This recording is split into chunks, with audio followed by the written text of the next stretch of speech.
Fala galerinha, tudo bem com vocês? Hoje nós voltamos com um assunto mega sério. Sério para mim, para Marcela e com certeza para todos vocês, que são os desafios para erradicar o racismo estrutural na sociedade.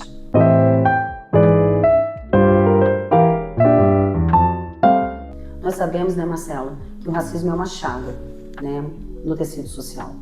Nós percebemos que mesmo após mais de um século da abolição da escravatura, ainda percebemos que existe o racismo na sociedade. Percebemos isso nas universidades, percebemos nas vagas de emprego, até no nosso cotidiano. E abordar esse assunto, né, como ele opera no tecido social e como superá-lo, é como fechar uma ferida, né, de anos na nossa sociedade. Então acho que nada melhor do que entender o racismo que existe hoje, que ainda persiste, do que falar sobre a contextualização histórica, né, Marcela? Com certeza, Alessandra. Hoje a gente fala que o racismo é algo estrutural e é importante a gente voltar no tempo e entender todo esse processo. O Brasil, né, que foi colônia, assim como vários outros lugares aqui na América, viveu anos com a escravidão africana, né? Foi cerca de 388 anos de escravidão.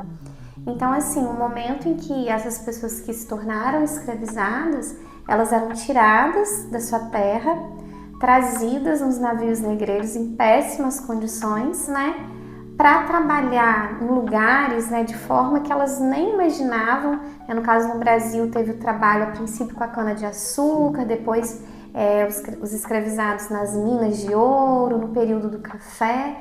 Então, foi um período muito triste para a história, né? Não só do Brasil, como também para outras colônias americanas, mas que deixou marcas, né, irreparáveis na nossa história. Quando a gente fala desses 388 anos de escravidão no Brasil e quando vem a abolição, né, em 1888, é interessante a gente comentar, galera, que assim, que a abolição ela não foi um ato de empatia com os africanos, né?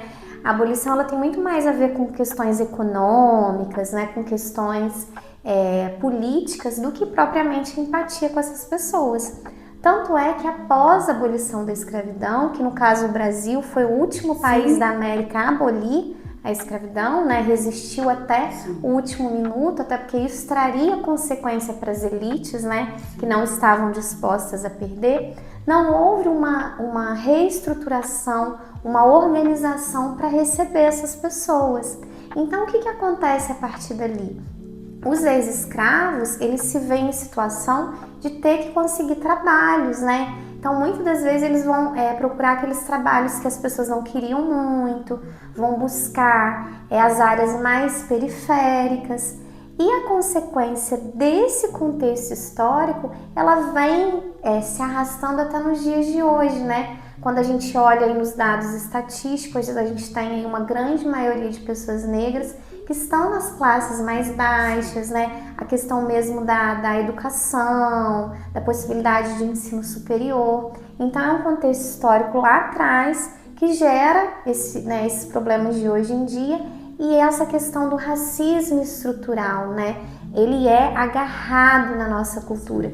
Então a gente precisa, com certeza, de medidas antirracistas para desmistificar, desconstruir tudo isso. Com certeza. E curioso, né, Marcela, porque abolição não significa liberdade, né? Uma coisa difere da outra totalmente. E aí, pegando um gancho nessa questão de que depois da abolição, muitos ex-cativos foram em busca de trabalhos e não dignos, diga de passagem, né? Nós citamos então o livro O Cortiço, a Luiz de Azevedo, escrito em 1890. E justamente esse livro aborda tudo isso que você acabou de falar. Eram pessoas, né, recém-libertas, algumas ainda trabalhavam em regime de escravidão, justamente por não ter outra solução, outra saída.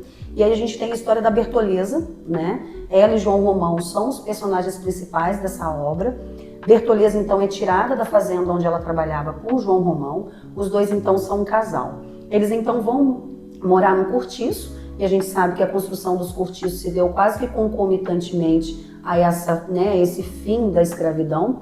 Então, eles vão morar no cortiço. E ali eles abrem uma venda, né? Vendia de tudo, né? Até para tomar banho, eles vendiam uma fichinha ali para tomar banho no banheiro ali da venda. Só que o tempo foi passando, João Romão começou a perceber que ela não era digna para ele, por ela ser negra. Uhum. Então, ele propõe casamento a uma outra mulher que tinha uma posição financeira, uma posição social melhor. Ela, então, sabendo daquela situação, então, pega um punhal, e isso é colocado no livro mesmo, é uma cena, assim, chocante. Uhum. Ela, então, pega um punhal e abre o bucho, tá dentro do livro, o bucho de fora a fora, caindo no chão. Ele, então, viu aquela situação, pulou por cima dela e viveu a vida normalmente. Que muitos ex-donos de escravos, por exemplo, fizeram, não é? Então nós temos uma situação que mesmo após esse período escravocrata, mesmo após o fim, ainda permanece até os dias atuais. E o pensamento enraizado disso é que é uma chaga a ser superada, na minha opinião, né? Com certeza, Alessandra. Quando a gente pensa assim, no que foi o pós-escravidão, né? A gente tem essas questões no Brasil, mas a gente também não pode deixar de citar, por exemplo, o grupo do Ku Klux Klan, né? Que surgiu no Tennessee, nos Estados Unidos, que é um grupo terrorista, né? Que ia na busca do negro, né? Com aquele intuito de maldade, de agressão, de não concordar, de não aceitar com as pessoas negras inseridas na sociedade. O fato histórico também do apartheid na África do Sul, né? Que tristeza quando a gente vai estudar sobre o apartheid e ver que houve ali uma segregação de uma minoria branca, né? Uma minoria branca contra a maioria negra, onde eles queriam aí essa separação, né? Então tinha que ter o banheiro para a pessoa branca, o banheiro para a pessoa negra, enfim, separar os ambientes, porque não estavam habituados e não achavam, né, que eles tinham o direito de participar e integrar a sociedade como branco. Então a gente vê que isso aconteceu não só no Brasil, mas o Brasil ele passou ali depois desse período de abolição por muitos problemas, né? O negro ele vai, a gente pode falar que a Constituição que de fato traz um amparo, né? Uma questão mais legal em relação ao preconceito racial, ela é só de 1988, ou seja, a nossa última Constituição que traz o racismo como um crime inafiançável e imprescindível. Então isso, galera, é importante vocês saberem, anotarem o artigo 5 da Constituição. Então olha quanto tempo, a gente está falando lá de 1888 e 1988, essa lacuna até de fato existe uma lei para poder proteger e amparar, né, e já vim com o intuito de combater, de trazer medidas antirracistas. Sim, essa exclusão com base na cor da pele, nós conseguimos perceber numa obra-prima, assim, na minha opinião, uma obra-prima, que é um filme distribuído pela Netflix, que se chama Raça e Redenção. E é interessante você perceber essa questão da Ku Klux Klan dentro desse filme. E é aberto mesmo, sabe? Você consegue perceber e por muitas vezes você se pergunta, isso é real? Isso foi real? Né? Então você tem ali uma ativista que se chama Annie Atwater, né? Uma ativista que justamente briga frente a frente com Ellis, que é o chefe da Ku Klux Klan, para que as suas crianças, para que os filhos, né, das pessoas negras pudessem estar dentro de uma escola onde a sua maioria era branca. Isso se passa na Carolina do Norte, em 1971. Entende? Não tem tanto tempo assim, se nós pararmos para pensar, né? Outra questão, já que você falou sobre, né, o apartheid, interessantíssimo para colocar em redação, é o Nelson Mandela. Com certeza. Não tem como falar de apartheid e não falar de Nelson Mandela. Todas as suas citações relativas à educação, à própria sociedade, e ele tinha uma citação muito importante que dizia que ninguém pode ser discriminado pela cor da pele, pela sua origem ou pela sua religião. Ele acreditava, e é maravilhoso falar sobre isso, que ele acreditava que as pessoas podem ser ensinadas a amar. Exatamente. Né? Vários vídeos que nós assistimos na internet de pessoas que são confrontadas, né, com N situações, não só a questão do racismo, mas também a questão do preconceito relativo a deficiências físicas, que nós percebemos que ninguém nasce preconceituoso. Torna-se preconceituoso. Né? E dentro dessa lacuna, por exemplo, eu concordo muito com Rousseau quando ele diz que o homem nasce bom, sociedade corrompe, porque são as coisas que a gente vê, que a gente ouve e convive que vai fazer com que alguém seja preconceituoso ou não. Né? Exatamente, né? Você tem que aprender e desconstruir o preconceito, né? Seja de qualquer forma. Sim. Alessandra, eu acho interessante a gente trazer para os alunos também 2 grandes nomes de sociólogos, né? Que eles podem utilizar na redação. Um deles é o Gilberto Freire, né? Que é um clássico aí que tem o Casagrande Senzala. Sim. O Gilberto Freire, ele traz uma abordagem da relação do branco com o negro mais no olhar da miscigenação. Então, Casagrande Senzala, ele aborda muito essa parte da mistura, né?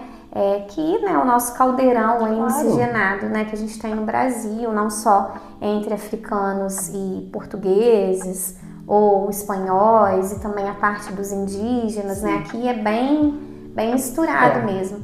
Mas ele traz mais essa visão. Então, a gente chama isso de mito da democracia racial, onde talvez ele tenha um olhar, para alguns autores, um pouco romantizado dessa relação do branco com o negro, né? Como se ali houvesse uma relação amistosa. Sim. Alguns autores contrapõem o ponto de vista do Gilberto Freire porque acredita assim que não é que não existia um preconceito racial naquela época, né? Não é que não existia o racismo, existia. Essa miscigenação nem sempre ela era consentida, né? A gente pode parar para pensar nas violências que inúmeras escravas sofriam, né? Os abusos, a violência sexual, nem eram sempre concedidos, né? Então, alguns autores vão confrontar ele nessa parte. O Floresta Fernandes, que é outro nome importante que os alunos podem trazer para a redação, ele já fala sobre o mito da democracia racial, trazendo, né, fazendo esse questionamento que, na verdade, não. Houve sim, né, o processo de abolição da escravidão, mas a consequência disso foi muito grande. Não houve essa discussão que a gente começou, não houve políticas apropriadas para essas pessoas, colocação ali no mercado de trabalho mesmo, né, na economia, na organização onde essas pessoas iriam morar. O preconceito ele já existia e continua ainda mais e muito maior após a abolição. Eu acho bacana os alunos trazerem eles aí para o contexto. Bacaníssimo. E aí, por exemplo, você vê que são duas pessoas de peso, né? Tanto o Gilberto Freire quanto o Florestan Fernandes. Inclusive, nós já conversamos sobre isso, eu converso muito isso com os meus alunos, porque não adianta nós colocarmos um autor se nós não sabemos do que ele fala, né? Essa contextualização é super importante. E aí eu trago também, para corroborar a sua ideia, o Abdias Nascimento, que ele tem um livro que se chama O Genocídio do Negro Brasileiro, interessantíssimo. E ele também fala sobre essa questão, né, do mito, que para ele, na verdade, é o mito da democracia racial. Ele diz o seguinte: não tem como falar de racismo, não tem como falar de criminalização em relação à cor da pele, sem falar que isso, na verdade, era uma romantização mesmo. No Brasil não existia essa questão. Ele fala muito, é veemente, o livro dele é pequeno, gente, então vale muito a pena ser lido, é um livro novo, né? E ele fala que isso, na verdade, era uma romantização. No Brasil não existiu essa aceitação, essa homogeneização entre brancos e negros, pelo contrário. E ele foi um intelectual maravilhoso, político, que lutou muito pela igualdade racial e também, né, contra o racismo no Brasil.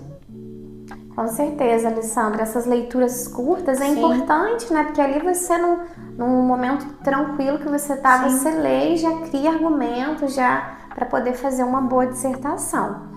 Eu vou trazer aqui também de sugestão aí para vocês que estão em casa um filme que eu assisti e eu assim achei muito bacana, que chama O Ódio que Você Semeia. Maravilhoso, gente, assistam. E aí traz também essa abordagem em relação a práticas racistas, né?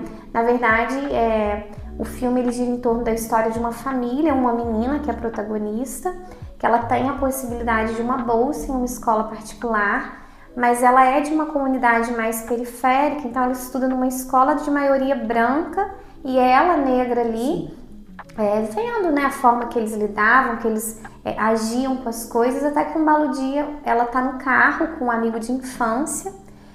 Eles são abordados por um policial, o policial pede para parar e na hora que o menino vai, ele pega uma escova de cabelo, o policial atira, enfim, mata um amigo dela e aí o filme ele gira em torno desse questionamento, desse conflito que ela passa a viver pelo fato do amigo ter morrido, né? O policial atira no amigo, mesmo ele não tendo uma arma. E é muito bacana que depois, em cima dessa dor, ela traz essa causa, né? Essa luta antirracista que é muito importante. Sim. Então, galera, fica uma dica aí para vocês assistirem, vale muito a pena. Sim, e assim, nós fizemos um recorte, né? De filme, de livro, mas tem tantos outros maravilhosos que vocês podem assistir. Eu deixo um ponto de vista para vocês. Eu costumo falar que a gente nunca pode assistir ou ler sem pretensão. Nós temos que assistir um filme, ler uma obra, até uma notícia com dados estatísticos, sempre com alguma intenção. Em qual momento eu vou conseguir usar isso, né? Para qual tema eu posso garantir, né, esse número, ou esse livro, ou essa série, ou esse filme? Por quê? Vocês estão em fase de vestibular. Então tem que se pensar em como fazer essa redação acontecer. Como que vocês podem contextualizar, dar um argumento de autoridade que não é agradar o seu corretor, mas mostrar para ele o caminho do seu pensamento. Isso é muito viável. Costumo dizer que os alunos hoje em dia têm um pensamento muito confuso. Claro que muito tem a ver com as redes sociais, porque, né, são conteúdos muito curtos, mas na redação tem que ser o mais claro possível, o mais objetivo possível, para que o seu corretor saiba exatamente o que você quer dizer ali. Outra questão, Marcela, que me veio agora à memória, é a questão das cotas raciais, né? E isso foi como é que eu vou dizer, uma vitória. Por quê? Muitos não compreendem o que foram as cotas. É um assunto, né, que gera muita discussão. Muita polêmica. Inclusive, nós não vamos entrar nesse assunto agora, tá? Fica para uma outra ocasião, porque é um assunto que vale a pena ser discutido. E aí eu deixo uma pergunta para vocês, espero muito que vocês procurem essa resposta. Por que foi necessário criar as cotas raciais, né? Por qual motivo foi necessário que as pessoas tivessem acesso, né, a essa parcela para entrar nas universidades? Fica essa pergunta para vocês, né, Marcela? Com certeza, vale a pena aí pesquisar, pensar sobre esse assunto, é um assunto muito importante de ser discutido. Exatamente. E aí, gente, espero que vocês tenham gostado. Trouxemos só um pouquinho para vocês do estudo que a gente fez, do que a gente aborda em sala de aula. Se você gostou, curte, compartilha, seja o nosso seguidor. Estamos sempre à sua espera. Então, no mais, né, Marcela? Tchau, tchau. Tchau.